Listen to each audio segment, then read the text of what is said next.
In the Orioles here, some lineups starting to filter through. But the question when they ask Tom is, again, same with myself. It's hard. Like, I talk about the term flying blind. Like, you don't really have that radar locked in yet where you say, boy, 70, 80 at-bats against left-handed pitching. I know exactly what this guy is going to do today. Same thing with pitchers and early on, and pitchers we don't have a big background on. How do you handle guys like Sagano for the Orioles today coming into the season and just saying, boy, I might be able to jump this? Or do you take a back seat and say, I need a few starts before I get involved?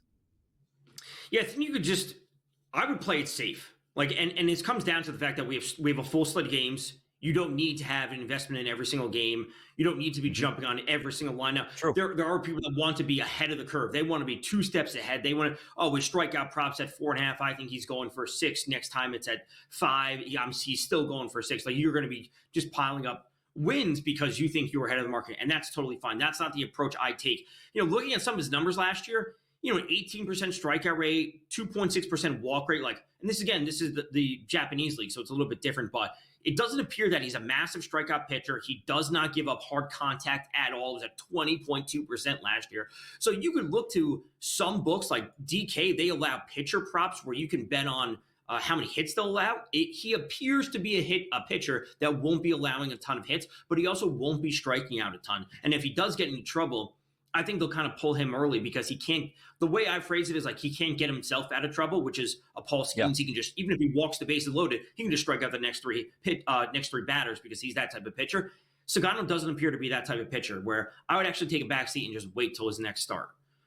Yeah, for me, take a look at Chris Bassett. I'm not saying like a fade type of guy because last year he was wonderful against right-handed batters. 0.75 ISO against, 281 weighted on base percentage, which is phenomenal, but got into a little bit of trouble against left-handed batters. An ISO of 180 and a weighted on base percentage of 385. Last year total, 171 innings pitched, a 428 xFIP number at this point. But if we are trying to say, where can I go on that Orioles lineup, which I don't believe we have all the way out, but I factored in on O'Hearn. Somebody going to bat probably in that 3, 4, 5 area. Last year, very good ISO power number against right-handed pitching and a weighted on base percentage. Figure he'll be in the middle of that lineup. Bet365 had a prop here for RBI for him at plus 175. And if I was going to do again, the hits, runs, and RBI market were just one apiece with 3 players. This is a plus 125. It's Mullins, Cowser, and O'Hearn, each again to combine some form of hit, run, or RBI in that game at a plus 125. But not a lot of action for you on the other side because I'm just not so sure, Tom, how to approach that new starting pitcher. That's all for me.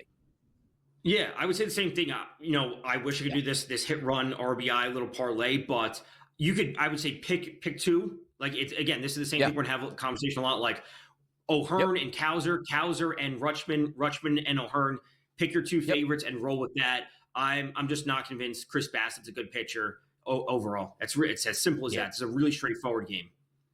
Yeah, we're going to be doing that all the time. And again, I'm not really bringing up the weather conditions. Obviously, it's in Toronto. If it's nice, which I don't think it's actually supposed to be, I expect that dome to be closed today. But I'm a big fan of the domes are open in the summer. Let the heat and humidity in. Let some of that wind sort of carry those baseballs over the fence. Let's take a look at 1:40 p.m. start. Great American Ballpark in Cincinnati. 9:55, 9:56 on the rotation. San Francisco and Cincinnati. Robbie Ray, the lefty, will be on the mound going up against Martinez on the opposite side here for the Reds. This total opened up at 8.5. Some outlets are showing as low as 8 with some juice, but primarily 8.5 across the board. Slight favorite, however, for San Francisco at a minus 126 price, and that's anywhere between 120 now to 122. So just about a coin flip here. San Francisco and Cincinnati here today, Tom.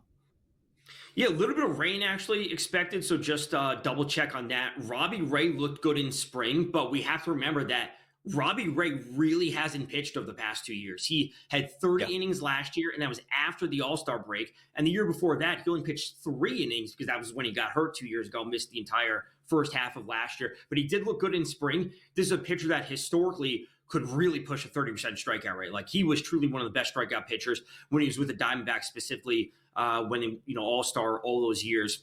Obviously spent time with Toronto and Seattle. But really good strikeout pitcher, does struggle with walks, has historically struggled with home runs, but got that under control, at least in his last full season. Martinez on the other side, he had a sub 25% hard contact rate versus both lefties and righties, which is absolutely unbelievable. However, he did allow a fly ball rate at 41% versus both lefties and righties. So, does not give up hard contact, does not strike a lot, but the fly balls could be an issue. And especially at a ballpark like the Great American Ballpark, there could be some RBI potential from the Giants. I'm far more interested to see Robbie Ray and what he does on the mound today. I think this game's okay for offense, but it's certainly not one of my favorites.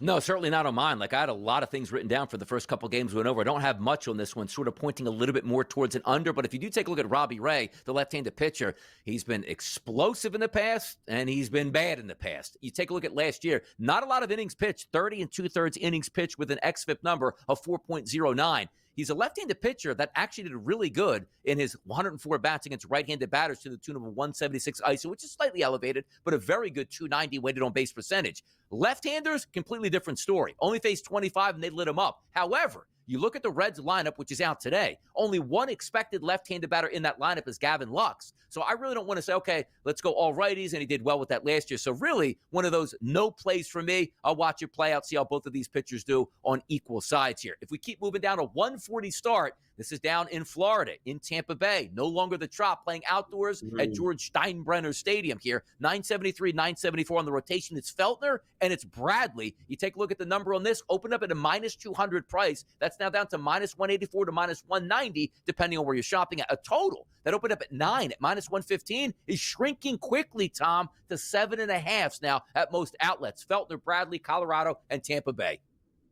Yeah, I really like Taj Bradley in this matchup, and we'll get to that in some of the later segments that we have when we're giving out some of our favorite plays of the day, maybe a little bit of some long shots. But Taj Bradley is a good pitcher. He's one of their upcoming young pitchers. He's been in the league for a couple of years, can really get a nice strikeout rate going. As I mentioned in the opening, Taj Bradley had 101 pitches in his last spring training start. That is absolutely insane.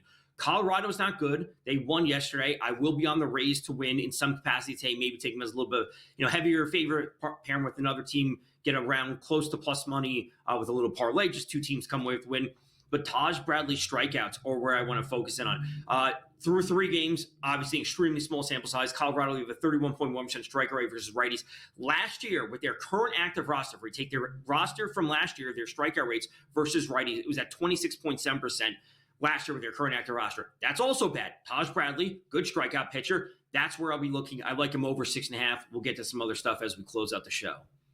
Yeah, always tough, too, to handle the Colorado Rockies. That home and away split's always tough. Like, oh, look at the pitchers' numbers from last year. They're high. You got to make sure you separate that from what they do on the road and what they do from home. And also, let's get a little bit more runs down there in Tampa. Come on now. Heat and humidity in, no more of the Trop. Let's start to show some respect and knock some of those baseballs out of the ballpark down there. We'll see what happens in that game. But for me, again, writing down things that I really like for that game wasn't all that much. We'll continue to move and keep it in the state of Florida. 953, 954 on the rotation, a 140 start. It's Pittsburgh and it's Miami. Heaney, the lefty, is going to take on Meyer, the hometown starter for the Marlins. This line opened up here roughly a pick 'em, still sitting almost at a minus 110 at just about everywhere you find on both sides. A total that opened up at 8, still at 8 primarily, but a little bit of juice at 7.5 to the over at minus 124 at the FanDuel Sportsbooks. Pittsburgh and Miami down in South Florida today for you, Tom. Yep, Max Meyer on the mound for them, another young pitcher for the Marlins. I liked what I saw from him at times last year. 23% striker rate certainly isn't very high. We have to understand, a couple years ago, we got to understand these are coming from smaller sample sizes. He dealt with some injuries, only 57 innings pitched last year. I like the potential from him. But this game, we're talking about the full slate of games. Is this the most interesting game on today's slate? I think the Pirates come away with the win. That would be my grand takeaway, but I don't want to be looking in for RBI props when there's just so many other better spots to be looking for plus money. I'm just not coming down to a Pirates-Marlins game. Yeah, it's a shame, too, because I look at the lineup, which is out now, and I really wanted to focus on O'Neal Cruz. I thought he'd be in the middle of that lineup, have some advantages here, because last year, Max Meyer, good stuff, didn't put up very good numbers. If you combine his 249 batters he faced last year, the ISO, 284, off the charts bad. Weighted on base percentage, 389, off the charts bad. And yet a prop there for Cruz at plus 170, which I won't be able to take. But if you take a look at Reynolds earlier, was a plus 190 price for an RBI prop, and also Reynolds and Cruz, a minus 140 on the hits and runs. Oh, I can't do it, though. Oh, well, we'll be right back with continue to handicap.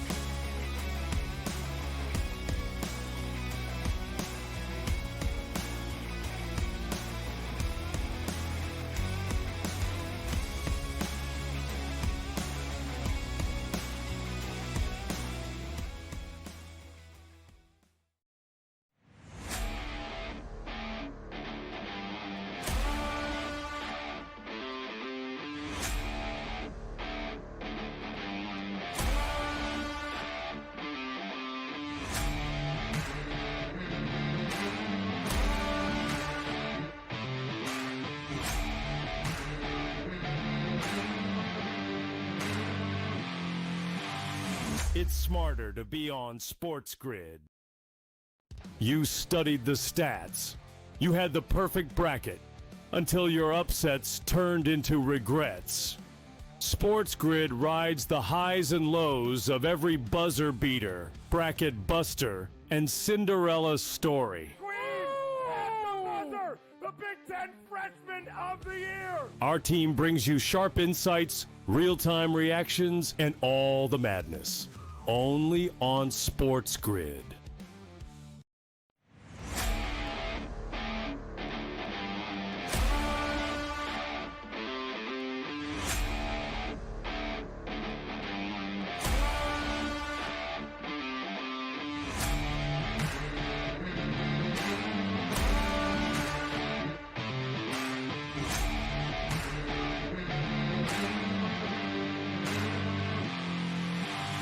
It's smarter to be on SportsGrid.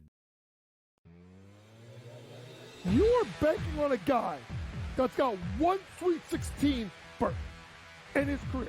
How many years has he been a D1 head coach? What, I think 15? 18. This clown is walking into that tradition. Let me tell you something, bro. You just stepped into the hot seat, because if you don't turn it around quick at Villanova, they're going to boo you out of there just like they booed you out of College Park tonight. Only on SportsGrid.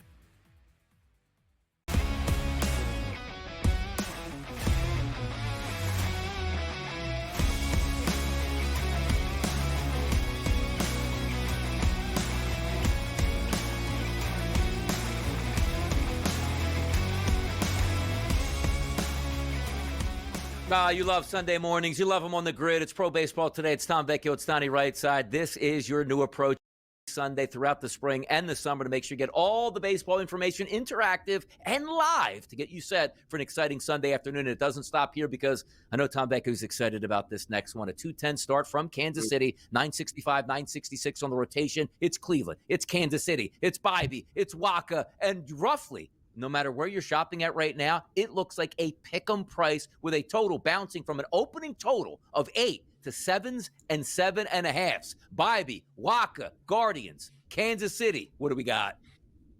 Yeah, this is going to be, I would say, I don't want to say like the cookie cutter kind of game or the prototypical game we're going to see between these AL Central teams, where it's like, we talked about, like, these four teams, not including the White Sox, are basically even. Like, we're never going to be getting dramatic money line prices. It's basically going to be a toss-up. Outside when School Bowl is at home, like, these teams are just going to be constantly around -110, -120.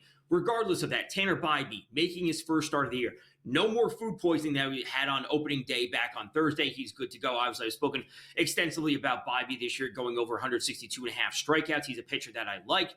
He's a pitcher that is in a spot to see plenty of innings for the Guardians, obviously with Shane Bieber still out. Last year, solid 26.3% strikeout rate, only a 6.2% walk rate. I love the fact, again, he does not waste pitches when he's on the mound. He does not allow a super high hard contact rate. Last year's at 29.9%. So he's never putting himself in too much danger. The fly balls are a slight issue for him. But again, it's only at 43%. So can you look to the Royals? Of course you can. They have a great offense. We've spoken about them. Bobby Witt doing his thing. This game does look under to me. It really does. Michael Wacha, also a pitcher.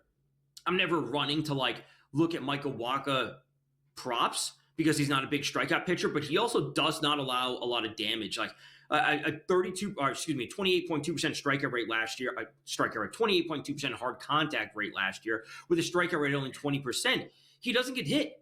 He just deads the ball and he induces ground balls. That's what we have for both pitchers. As good as the offenses are, if J-Ram's not playing for the Guardians today, it's going to be that much weaker. Give me the under, and I actually don't have interest in player props as much as I would want to. It's just not today. Yeah, it's not a great one overall, because you do take a look at, again, sometimes the focus here is how they left off last year, maybe some things that they were doing in spring training. But last year, 781 batters Bobby faced. He was electric against right-handed batters, gave it up a little bit against lefties. So my focus, if any, would be in that Kansas City Royals lineup, just looking at the left-handed guys, which would be Vinny Pasquantino in the middle of that lineup and Michael Massey. Both of them 188 ISO power numbers. Not fantastic, but above the median there, and decent weighted on-base percentages. If you take a look at some RBI props for them, plus 165 on Vinny P, in the middle of that lineup at Bet365. And then for Massey, a plus 200 price at the FanDuel Sportsbook. Now, yesterday, I did cash in on a hit, run, and RBI prop, but sometimes it's hard because the good part about this as well is we're handicapping along with you guys at home. Like the rosters that we have at 7 a.m. as anticipated, as we're handicapping, do change now when we see some of the rosters come out. So sometimes you say, well, Donnie, why didn't you take a hits, run, and RBI prop or bet those already? You don't want to ruin it because then the 3 turns into 2, which then is real minus money, and you don't want to leave that out. The goal is to get as close to plus money, if not plus money, as possible. And we know on Sunday afternoons, one of the trickiest scheduling days, particularly with starting lineups. So always word to the wise that you'll see everything we're giving out now.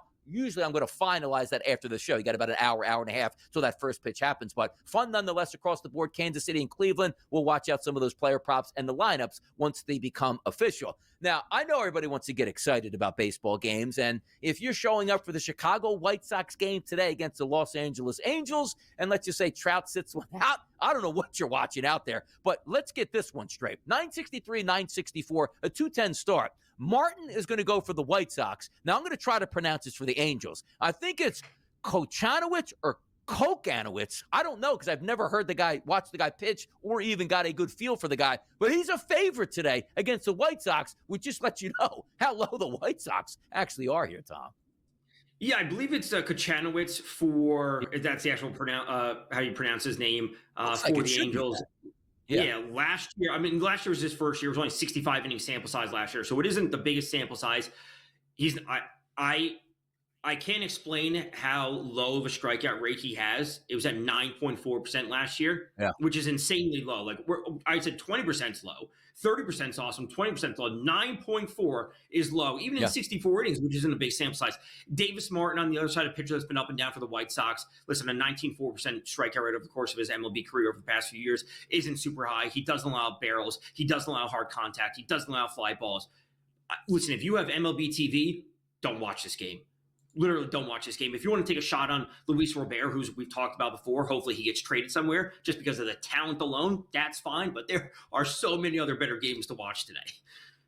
Kohanowitz, says our producer from behind the scenes here, Sammy, on that one. So there you go, Kohan. So I got it wrong both times. That's okay, because people are still pronouncing Sandy Alcantara out there at this point now when we know the correct. So baseball, low and low. Get used to that for Tampa Bay. I'll never get used to it here. So there you go. We're going to struggle with these all season long, but try to perfect them as much as we can. But my goodness, in this game, 68 degrees, some chance of rain, the wind blowing in. Not a lot to love in this game overall at this point, but at least you can look at some of these pitchers. And you're right, Kohanowitz last year, 4.48 xFIP for him. And then flipping over to the other side, Davis Martin from last year, not all that good either, 4.57. So not a lot of electricity on the mound per se here, Tom, but not a lot of electricity in that lineup. If you had to pick like one guy, it's just like, hey, give me Soler or Trout, like where do you even go in this game? Or is it just you completely turn it off, be like, it doesn't need to be on the card at all today?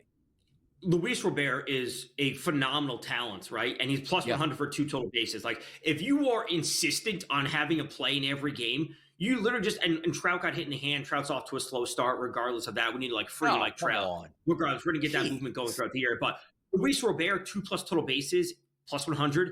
It's even money. You just get it and move on. That's if you need to have a play in this game, which I would say don't have a play in this game. Yeah, we'll sort of walk into some of these a little bit later in the show, but I do think it's an interesting spot here and saying, two really bad baseball teams. We don't know if the weather's all that good, and more of a question of it's opening weekend in Chicago. What's the over-under on the actual fans in attendance this entire season for the White Sox at this point? Used to be like the old Comiskey, like at least you saw the fireworks on home runs and you could get a decent old ballpark, but not this one here. Long time. Again, the Sox were supposed to be the favorites this year in this division if you just went back 2.5 to 3 years ago at this point, and now they're not. And Mike Trout, come on, already getting hit with pitches at this point? What kind of MVP market are we going to have? Remember, he was 16-1. Soon he's going to be 160-1 at this point right now. But we're handicapping all of the games. That continues next. It's Pro Baseball Today. Tom Vecchio, Donnie Rightside on a glorious Sunday morning.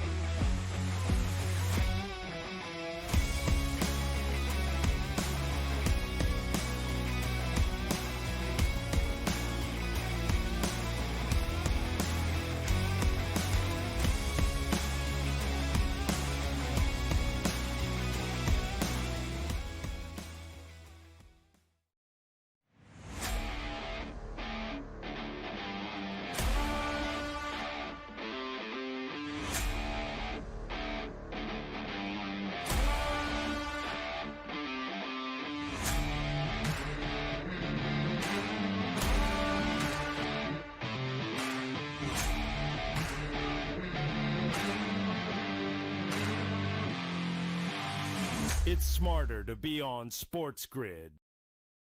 You studied the stats. You had the perfect bracket until your upsets turned into regrets. SportsGrid rides the highs and lows of every buzzer beater, bracket buster, and Cinderella story.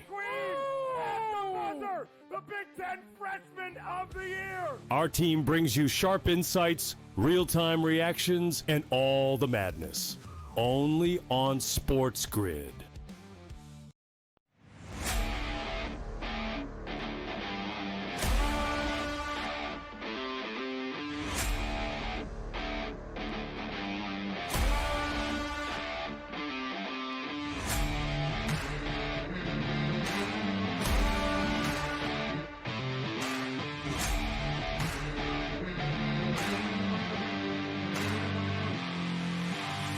It's smarter to be on SportsGrid.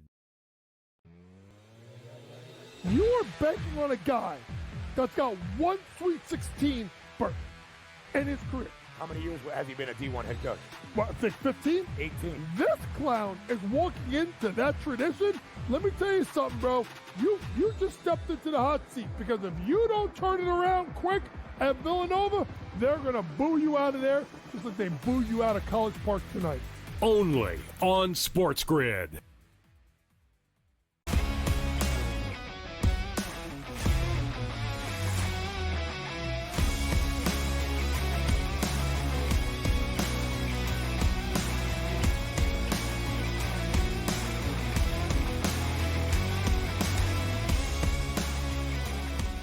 Let's keep the party going right now. Handicapping every single game on the Major League Baseball card. This is your new Sunday morning routine. It's Tom, it's Donnie, it's Major League Baseball. It's what we love. It's pro baseball today. You get it here. SiriusXM Channel 159 and all the goods. Wherever you get your apps, make sure you're downloading SportsGrid and saying hello to us each and every Sunday morning, which includes 975, 976 on the rotation, a 2:15 start from St. Louis. It's over. It's Palante. Take a look at this total. Open up at 8. We're now seeing 8.5 now, Tom, on the board. And a favorite at minus 126 at the opening number at FanDuel for Minnesota has dropped a little bit. More of a pick 'em here, minus 115s, minus 125s. Now, the key ingredient today could be, Tom, we love weather. Windy with chances of heavy rain and also 70-degree temperatures. But that wind, Tom, blowing out in St. Louis today. How about that?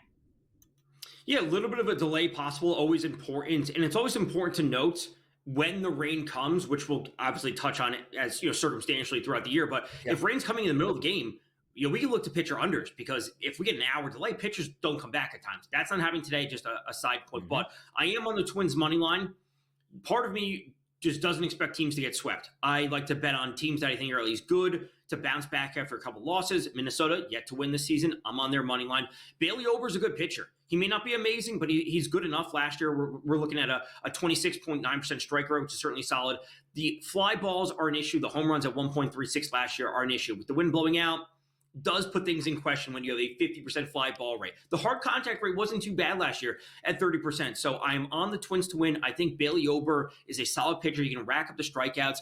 I'm also, as we spoke about on the previous show, I'm not convinced about the Cardinals. I think they're a bad team. I don't think they're going to be winning multiple games in a row too often this year. So I'll be looking at a very close to even money line price about Bailey Ober coming away with not coming away with the win, but the Twins coming away with the win, not him specifically. And by the way, maybe not household pitching names per se, unless you're a handicapper or a fan of the team. You take a look last year at Ober, 3.83 xFIP number, which isn't bad. Palante, 3.89. You also take a look at Palante last year.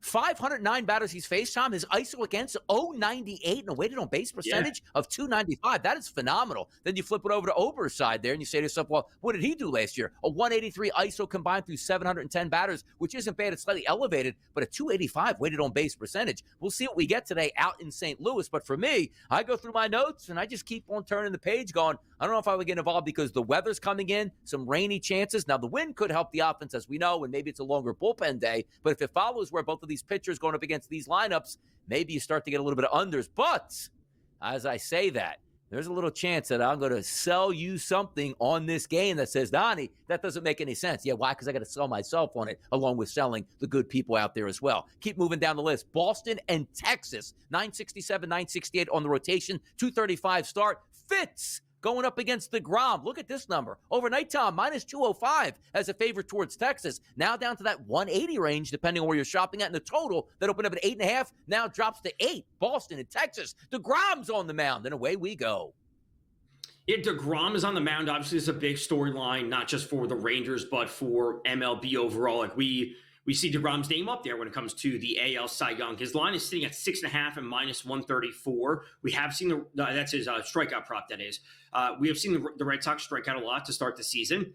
If you're interested in DeGrom, you could certainly take the 6.5. I'm very cautious, especially with the pitcher coming back from injury, a pitcher that we have not seen put up a sustainable strikeout rate, just because he also has been healthy. So I'm very cautious on DeGrom. I have no plays in this game. If you want to take plays on the Ranger side, and listen, I may end up on plays. What is this, a 2 whatever start? I may end up on some Rangers RBI props just because I'm not convinced that Fitz is a good pitcher. I know his name is up there. If we have the rookie of the year odds for the AL, like I think Fitz is on that list somewhere. But again, he's an unproven young pitcher. And when you have a Corey Seager, you have an Adolis Garcia, Marcus Semien on the other side, Wyatt Langford, like we have some real power on the Rangers, and they could certainly get through there. Yeah, Fitz is up there for AL rookie of the year. So like he's not an unknown name. But I'd rather just side with the bats than trust either of the pitchers when I have big question marks about both of them. Yeah, take a look here too, with Fitz, because like you're going to hear some of these numbers pop up. Reach out to us. Both myself and Tom very active on social media. Hey, Donnie, heard you talking about XFIP minus, XERA. There's a lot of stuff that we go through on a day-to-day basis to handicap. And the reason I bring that up is you see the ISO power number to weighted on base percentage last year against Fitz. He only faced 85 batters. It was sensational, Tom. 039 ISO, weighted on base percentage 269. But then I go to one of my handy, trusty analytical numbers. A 5.51 XFIP number. So are we a good pitcher? Are we getting lucky? All that stuff's going to factor in, but that's what we're here for, to break down and make sure everybody gets all that knowledge and information as we continue to handicap every single game on the slate. Some best bets coming up, some interesting props. It's what we do. It's Pro Baseball Today, right here on the SportsGrid Network.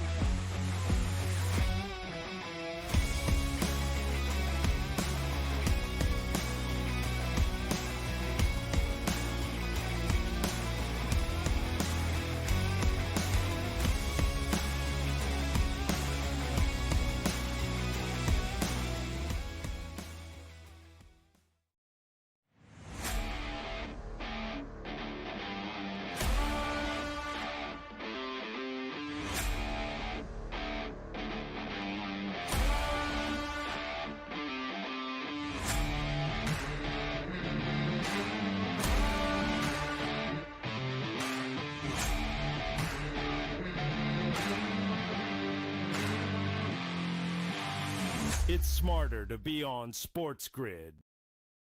You studied the stats. You had the perfect bracket until your upsets turned into regrets. SportsGrid rides the highs and lows of every buzzer beater, bracket buster, and Cinderella story. The Big Ten Freshman of the Year! Our team brings you sharp insights, real-time reactions, and all the madness. Only on SportsGrid.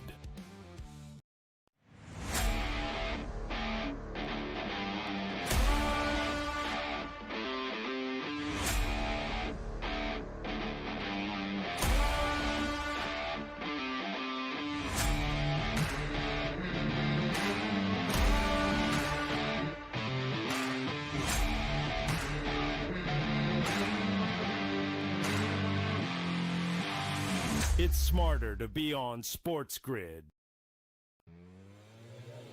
You're banking on a guy that's got one Sweet 16 berth in his career. How many years has he been a D1 head coach? What, I think 15? 18. This clown is walking into that tradition. Let me tell you something, bro. You just stepped into the hot seat, because if you don't turn it around quick at Villanova, they're going to boo you out of there just like they boo you out of College Park tonight. Only on SportsGrid.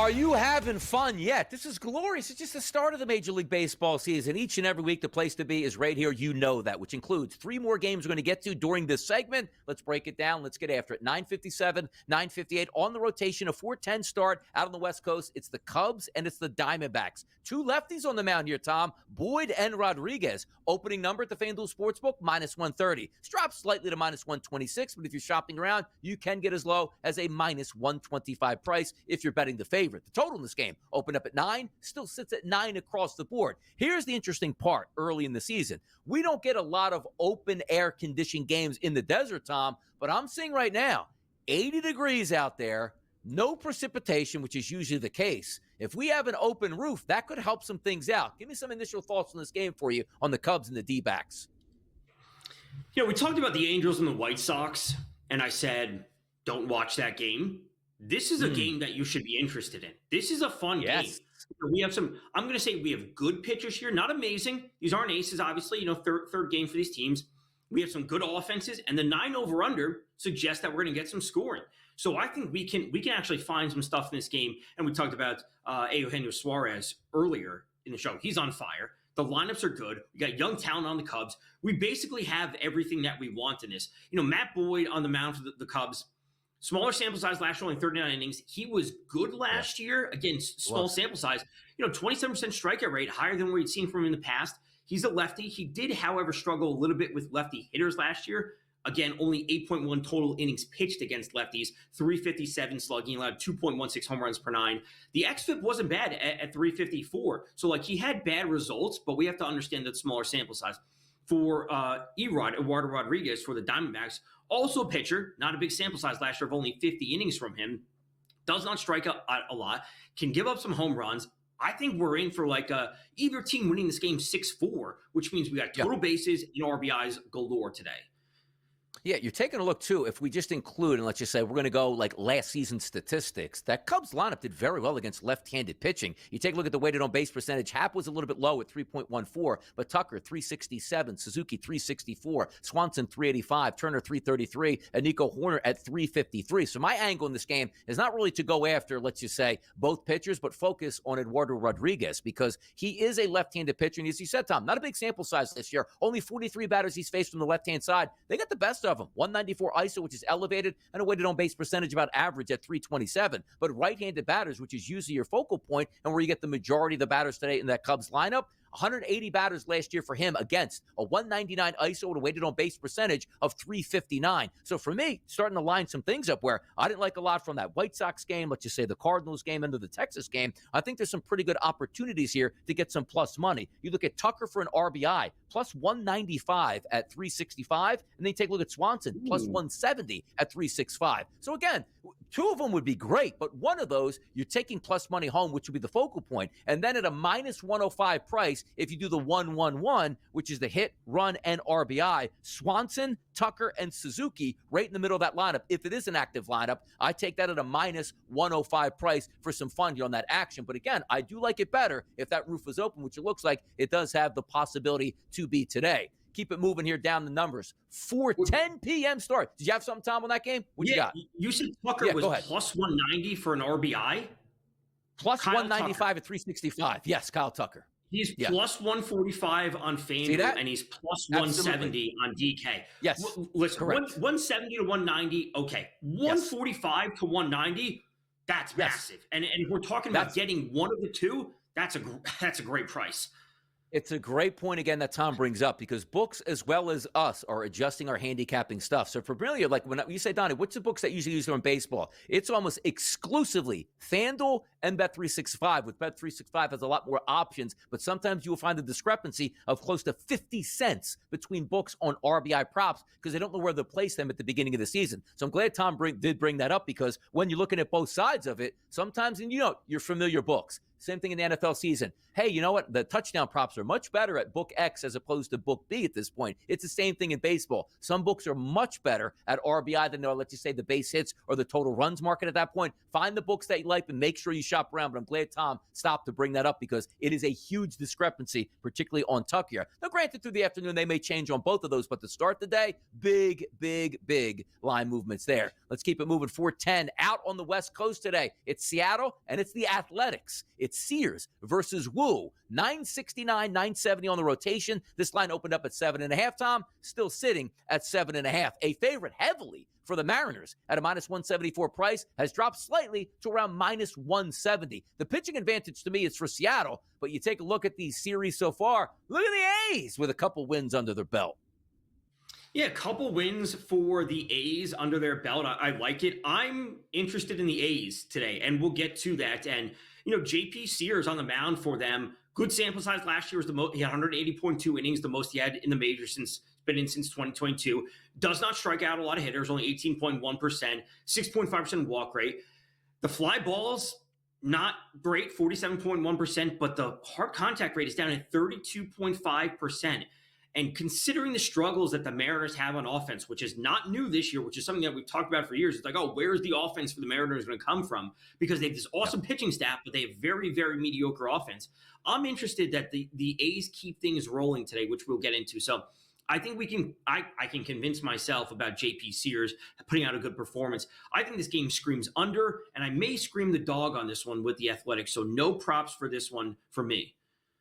Actually, too, I don't have any props listed, but I found it interesting. Like, enter the Woo there with Brian Woo. 472 batters he faced last year. An ISO of 126 against and a 253 weighted on base percentage. Equal opportunity, too, Tom. It's like, oh, you know what? I was okay against one side and dominant against the other. It's dominant on both sides. Walk percentage, 2.8%. Strikeout percentage to both sides, over 20%. He's been really good. And again, playing in an environment that's not really conducive to hitting, that sort of favors the pitchers, and it always does in Seattle. We never worry about, hey, Seattle's pitching will come around. Like, no, it's the hitting. Will they actually come around? 60-degree temperatures in the great Northwest, 10-mile-an-hour winds blowing in from right field, so we'll see how that one plays out here. Taking a look at the final game of the day, 7:10 start tonight, Sunday night baseball, 9:59, 9:60 on the rotation. It's Atlanta, and it's San Diego. Smith-Shawver on the mound for the Braves, going up against Pivetta. This line opened up at minus 136 overnight.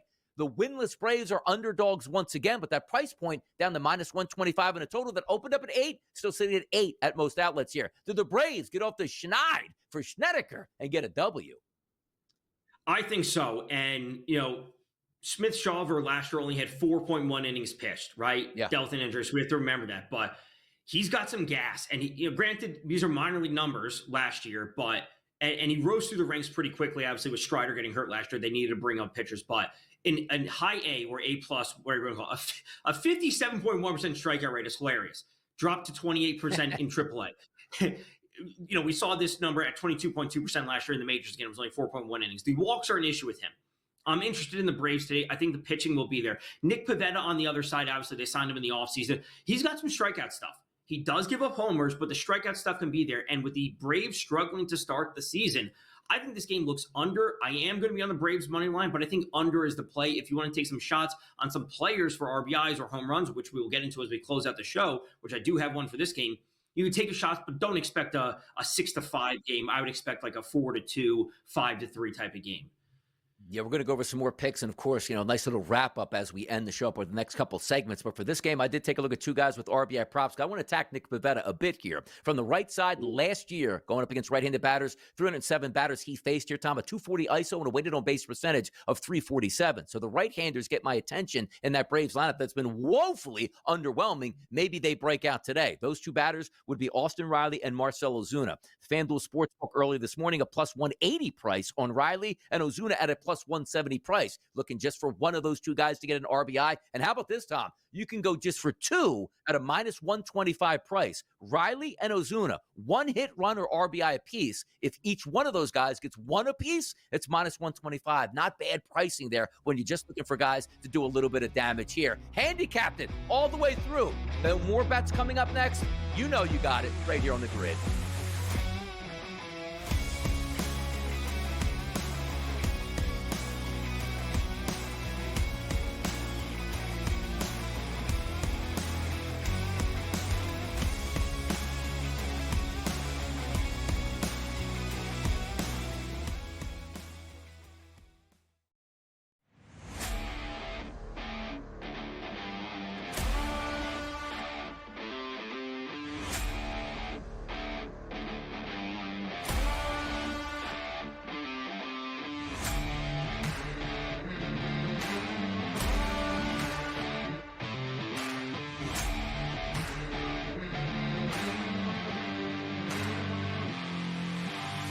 It's smarter to be on SportsGrid. You studied the stats. You had the perfect bracket until your upsets turned into regrets. SportsGrid rides the highs and lows of every buzzer beater, bracket buster, and Cinderella story. The Big Ten Freshman of the Year! Our team brings you sharp insights, real-time reactions, and all the madness. Only on SportsGrid.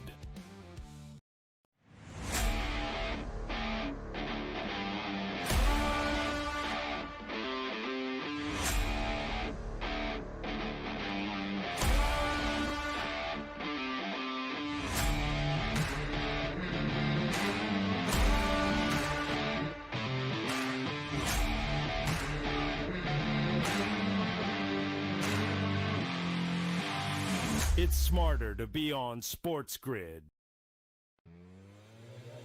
You are banking on a guy that's got one Sweet 16 berth in his career. How many years has he been a D1 head coach? What, I think 15? 18. This clown is walking into that tradition. Let me tell you something, bro. You just stepped into the hot seat because if you don't turn it around quick at Villanova, they're going to boo you out of there just like they boo you out of College Park tonight. Only on SportsGrid.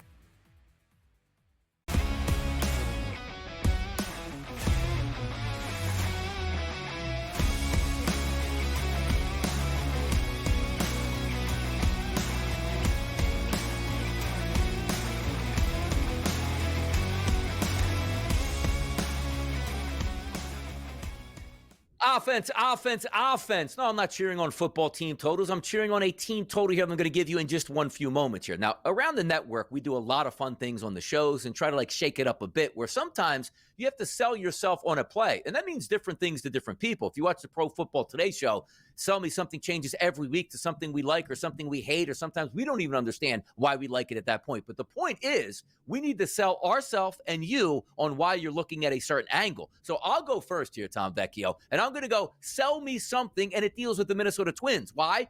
You come into every year coming to the season going, I don't know about the Twins. The lineup a little bit shaky. The pitching, if it comes around, in a division that they possibly could win, but they're opening up exactly like I thought they would. Not having incredible offense, struggling to score runs, which brings me to today and my sell me something. Is a team total over for the Minnesota Twins? And Tom, it's plus money at plus 102 to get over 4.5 runs. What?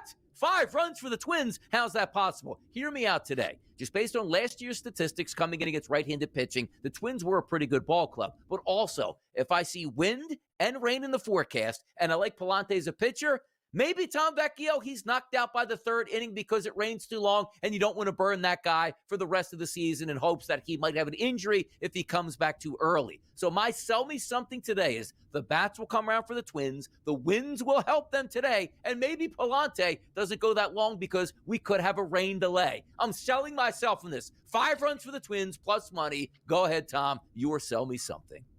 Yeah, I'm on board with that. I said I was on the Twins' money line, so them scored runs. Yeah, I'd be happy with that there as we well. go. Let's talk about Taj Bradley, 8+ strikeouts. As I mentioned, Taj Bradley, if you look at his spring training game log, March 20th versus the Toronto Blue Jays, 101 pitches. Now, Bradley, again, is one of their young pitchers coming up. Last year, 26.6% strikeout rate. In 2023, it was at 28%. He really has some gas on the mound. When we look at the Rockies, they're obviously not a good team to start off the year versus righties, small sample size, 31.1% strikeout rate. But again, looking back to last year with their current active roster, it was at 26.7%.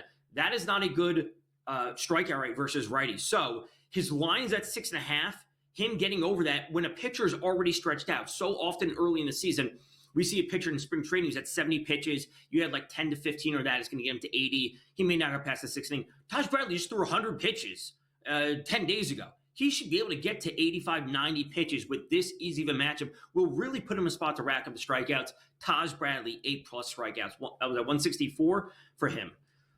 We're talking pitchers, baby. Let's continue to go down that list there. Yeah, there you go. So Tom Vecchio keeping you updated here. Taj Bradley, which leads me to believe that we might be talking Taj Bradley right here as well. I'll go first. Pitcher props of the day. Not really my forte, but boy, do I love the weigh in on these type of things, which includes pitchers that I'm not all entire familiar with, but I think there's a legitimate chance that this bet is going to win. And that's Richard Fitz under 3.5 strikeouts at a minus 140 price. Like, Donnie, I don't even know who that is. Understand this. Many Major League Baseball don't. An up-and-coming pitcher that we think, however, has a high xFIP number and a really low K rate at this point because he actually has good numbers based on ISO power and weighted on base percentage. But Tom, last year a K rate of 10.6% over those 85 batters early in the season. I don't know how long he goes today, but I'm saying no to 4 Ks for my guy Fitz, because if he gets it, I'm going to throw a fit. Under for me on this one. Where are you going with your pitcher prop as well today?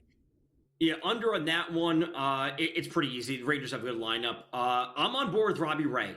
I like Robbie Ray. I like Taj Bradley, but let's go back to Taj Bradley over 6.5. I talked about him, the 8+. If he can get to the 8+, I believe he can get to the 6.5. So this is a spot where when we talk about laddering, which you may not do for strikeouts, but I like to do, if we have a player at 4.5, get him, obviously he needs to get 5, get him 6, we get some plus money. So you can put a normal unit on the minus 126 over 6.5, and then like a quarter unit on 8+. Obviously, we want to decrease our risk while still getting a chance at some nice plus money. That's where I would go. Again, strikeouts are there for Taj Bradley. Colorado, not a surprise. They're not good. No, and that's half the battle at that point right now. Like, hey, they got a hitter's ballpark. It's going to be hot down there. Hasn't shown up just yet down in Tampa, and it just might not show up again today if Taj Bradley has his way. Let's go over a couple pitcher props here, Tom. I'll pick your brain on. We don't have to spend a lot of time, but just your thoughts on that. Some of the top pitchers on the card today. Aaron Nola, the Philadelphia Phillies, taking on the Washington Nationals. He sits at 5.5 strikeouts. Plus 102 price here. A lot of Ks in this series so far. What are your initial thoughts on Nola today, if he can get that K prop or not? I would say no, and I don't think it's at him having a quote-unquote bad day, but, there is some weather out there. It's nice hitting weather, a little bit of wind blowing out. Also, his strikeout rate has decreased over the past few years. It wasn't back up at 29% as we saw in 2022, 2021. He was really a dominant strikeout pitcher. That's kind of decreased as the years have gone on, so I would take the under on that. Not saying Nola is a bad pitcher because he's a pitcher that we're going to trust more often than not, but just not as many strikeouts as we've seen in years past. You'll see a lot of the props with the same numbers, like 5.5 strikeouts, but the juice is always going to change. Quickly here, Robbie Ray, San Francisco Giants on the mound, 5.5 Ks. We just told you it was plus money for Aaron Nola. It's minus 160 on Robbie Ray today. I believe in Robbie Ray. Maybe I'm holding on to what he did too many times when he's with the Diamondbacks years ago, but I believe in his talent, and I do not believe in the Reds overall. I've mentioned that the Reds are a fun team, but they still strike out a lot. Max Meyer there, Miami Marlins, over 4.5 strikeouts. He's at a nice price at plus 124. How about Mad Max on the mound today? That's going to be a no for me. Strikeout rate last year, sub 20%. Pirates aren't a great team, but at least they can put the ball in play and at least put a little bit of pressure on them. I just don't think he gets there. Not a big strikeout pitcher. Now, this one might be unfair to ask you because I'm hard-pressed to say it's probably not going to be a no. Tanner Bybee, who you're looking for Ks this year, coming in with a 4.5 K number at minus 122. And if you're talking about food poisoning, Tom, you can't bet a guy with food poisoning. You see what Mookie Betts did? Come on now. What are we thinking about Bybee today and that 4.5? Yeah, I guess I am biased on this from the jump because I want to have as many strikeouts as possible, go over 162.5 on the season. He had a little bit extra rest. That's how I'm telling myself this. It's not food poisoning. It's a few days of extra rest. So he can throw an extra 15 pitches out there and rack up a few more strikeouts. I believe in the Royals long term, but I also believe in Tanner Bybee. Give me over 4.5 strikeouts. We'll go quickly through these next two. Jacob deGrom over 6.5 Ks at a minus 134. And Brian Wu, 5.5 Ks, minus 126. deGrom and Wu. No on DeGrom. I'm buying into the fact that they want to keep him under control to start the season. Yes, on Brian Wu. He does not walk batters. He puts the ball, he just pounds the strike zone. And of course, the athletics are not great. They're fun, but they're not great this year. There we go. Look at that. Statement by statement, segment by segment, knocking down all the pertinent information you need, which you get right here on Pro Baseball Today on the SportsGrid Network. You want long fly balls? You got long fly balls next, right here on the grid.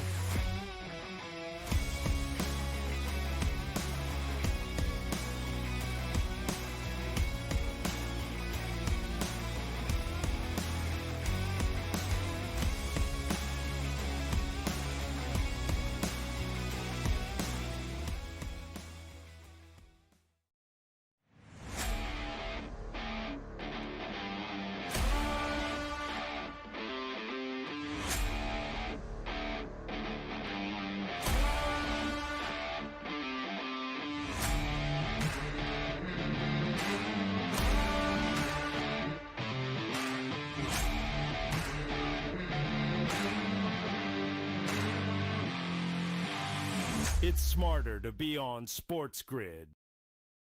You studied the stats. You had the perfect bracket until your upsets turned into regrets. SportsGrid rides the highs and lows of every buzzer beater, bracket buster, and Cinderella story. The Big Ten Freshman of the Year! Our team brings you sharp insights, real-time reactions, and all the madness. Only on SportsGrid.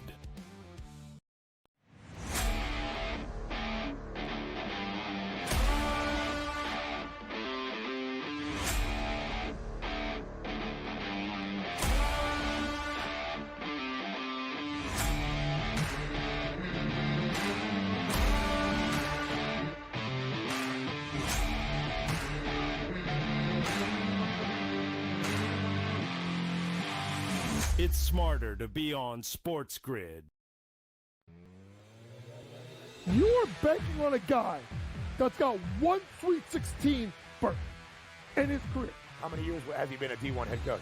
What, I think 15? 18. This clown is walking into that tradition. Let me tell you something, bro. You just stepped into the hot seat because if you don't turn it around quick at Villanova, they're going to boo you out of there just like they boo you out of College Park tonight. Only on SportsGrid.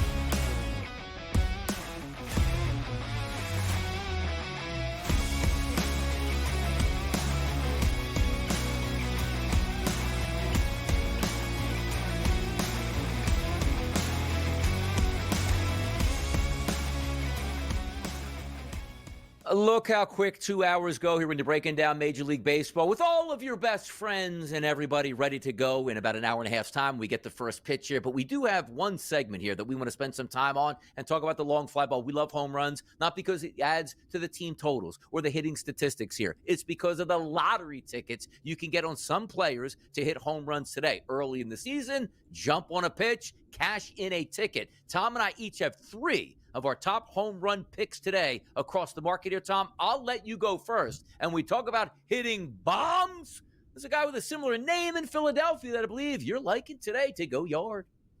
Yeah, let's go to Alec Baum for a home run today. Good numbers versus lefties last year. I'm not going to say they were overly dramatic. He also wasn't like a massive home run hitter last year, but coming in with a 123 WRC plus versus lefties last year, solid. It was 186 ISO. It's good, not great. 38% fly ball rate, 40% hard contact rate are the numbers that I look for, which we can go throughout the season, the 40-40 mark that I always look for. But through the first 2 games, Alec Baum has exit velocities of 103, 104, 109, 103, 99, 105, 103, and 98. He is scorching the ball right now, and he's going up against Mitchell Parker. He struggles versus righties last year. It may not be a massive struggle, but I do think Baum's in a good spot with the wind blowing out, nice weather. Let's go to him for a home run. Marcell Ozuna, kind of the same situation. We know the Braves are off to a slow start, but he has at least some historic success versus Nick Pivetta. Obviously, we have massive power from Marcell Ozuna last year versus righties coming with a 265 ISO. We can look there. And then Adley Rutschman for the Orioles. I like the matchup versus Chris Bassett. I've talked about Chris Bassett not being a good pitcher overall. The Orioles have immense power in their lineup. Hitters in the Orioles will always see good pitches to hit because they will always have players on base and pitchers cannot pitch around them. Baum is my favorite today. Ozuna second, Rutschman third.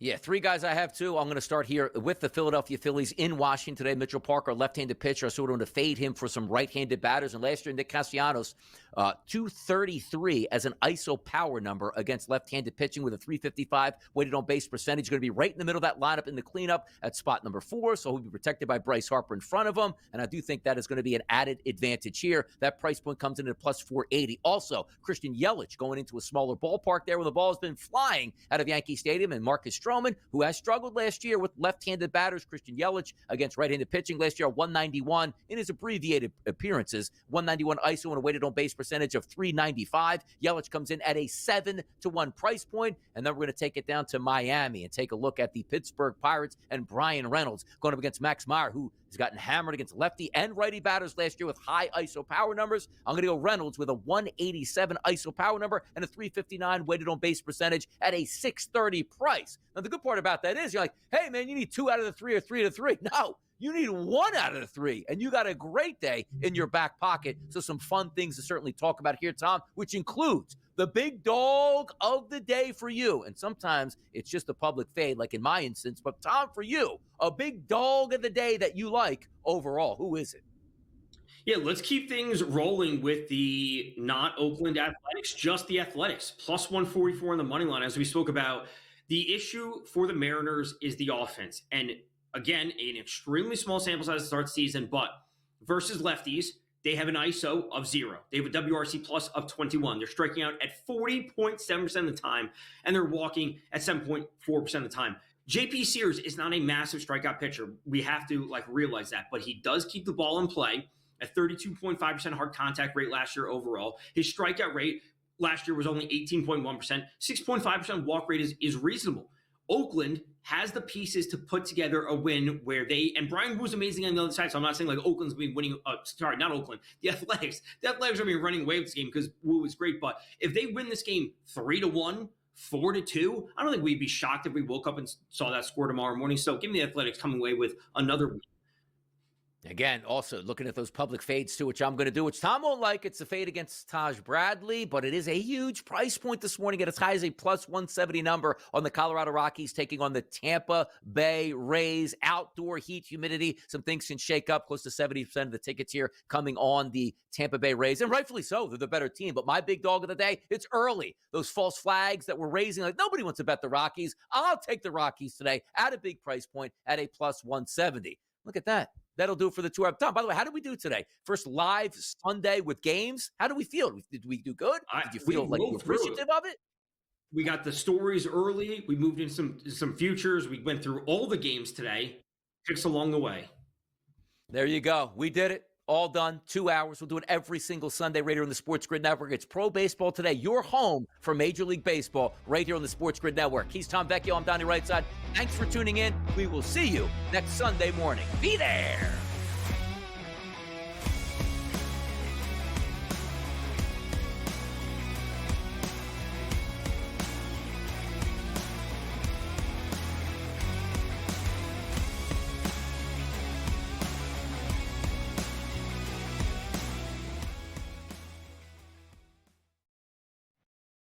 You are banking on a guy that's got one Sweet 16 berth in his career. How many years has he been a D1 head coach? What, I think 15? 18. This clown is walking into that tradition. Let me tell you something, bro. You just stepped into the hot seat because if you don't turn it around quick at Villanova, they're going to boo you out of there just like they boo you out of College Park tonight. Only on SportsGrid. Anyone that's been to a sporting event, the atmosphere before a game, I think Game Time Decisions has that same exact atmosphere. This is our arena. This is what we do. There is going to be an energy to Game Time Decisions that you will feel night in and night out. The excitement you get when you lock your bets in, when you're figuring out what you want to do, we can zone in on the biggest games each night. I want this to be the place that people come to before the games start so they feel as ready as possible to lock in their cards. We are going to hit every single one of those markets that you need to know about. We're going to go through every single thing, and I've got a great team behind me that's going to help me get the job done. There is not going to be a better place, I promise you, than Game Time Decisions to get that new information, react to it, and be able to then bet accordingly. We will have everything at our disposal, and we will use that to our advantage. I'm Kevin Walsh. Tune into Game Time Decisions from 6 to 8 p.m. Eastern on SportsGrid.